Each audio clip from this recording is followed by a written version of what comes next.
My name's Colin. I'm a son of the Most High God and a messenger of the gospel. Woo! I'm Frank Thiessen. I'm a messenger of Jesus Christ. Yeah! I'm Maria, and I'm a messenger of Jesus. Yeah!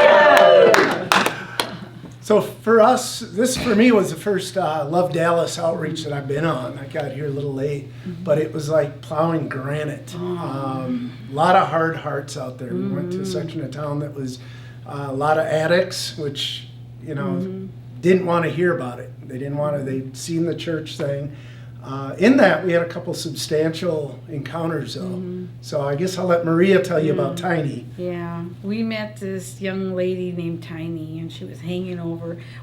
I just felt like we were supposed to go to that 7-Eleven, and there was the other messengers. They were in there buying stuff, and you know, and I seen her standing over, like looking down, and I looked over to her and I go, "Hi, how are you doing?" You know, just talking to her, trying to see what she would say, and she just kept looking down and not looking at us. And then I started telling her that, you know, I said, Jesus sees you beautiful.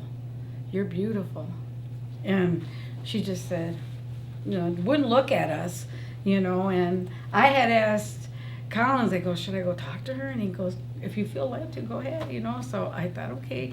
And so I just started telling her things about myself, you know, how I felt, how I always felt not being wanted, and she still didn't, she just wasn't responding. Her heart was so hard, and finally Collins, he asked, can I say something to her? And I go, sure, go ahead.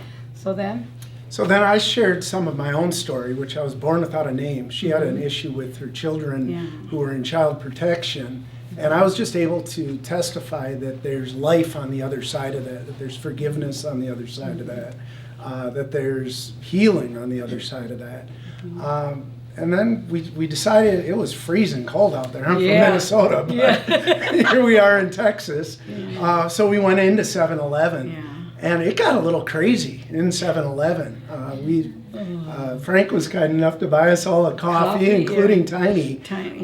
One guy tried to steal something, and one of the owners jumped over the counter and ran after him and started. So all of a sudden the place is turned upside down. In that, I asked the other guy, you know, hey, can we sit in here for a minute?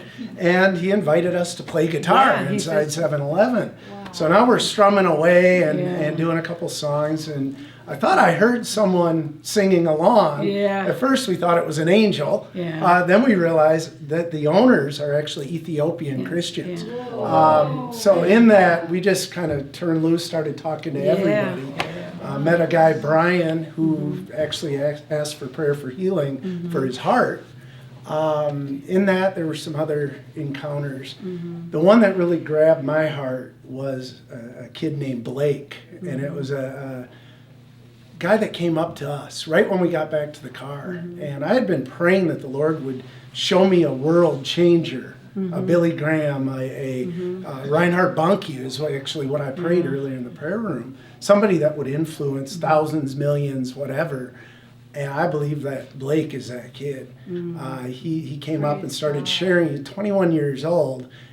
He shared his story of addiction. He just opened up his heart and talked the gospel. He was a believer already, but we were able to speak purpose and destiny into him, pray over his ministry, pray over the things the Lord's planted in his heart. In that, we find out Blake is the same guy that one of the other messengers encountered. So it was just total divine confirmation for Blake, I'm sure. Anything else? Yeah, I wanted to share that Tiny, I got to pray with her, and I started sharing my story about how I was angry and I was a drunk. I shared my, you know, how God delivered me, and all I did was cry out to him. And then finally I could see something was changing in her, and then I said to her, can I pray for you? She said, yeah. And so I prayed with her, and she received the Lord. And I mean, she knew the word too. She knew the word of God. She was starting, you could, even Colin said, wow, I see something different over you. And as we were going to leave 7-Eleven, she was following us everywhere we were going. And so next thing I know, we start walking out, and she still was right behind us. And then all of a sudden, Colin said, "Should we do a song?" And I said, "Yeah." And so we did Jesus, Lover of Our Soul. And wow, we just saw a totally difference in her when we sang to her. That's awesome. Wasn't it awesome? It was cool. So yeah, God really, I felt like God was touching her heart. And her purpose was tonight, she wanted to beat somebody up. She was so angry. That was her purpose there. She was hanging over, and then she goes, "I want to just beat somebody up tonight." I said, "You know, I know God doesn't want you to do that. He loves you, you know." And so I just really thank God, you know, that He sent us. I said, "This is a divine appointment." Amen, Mom. So, Amen. yeah, amen. All right.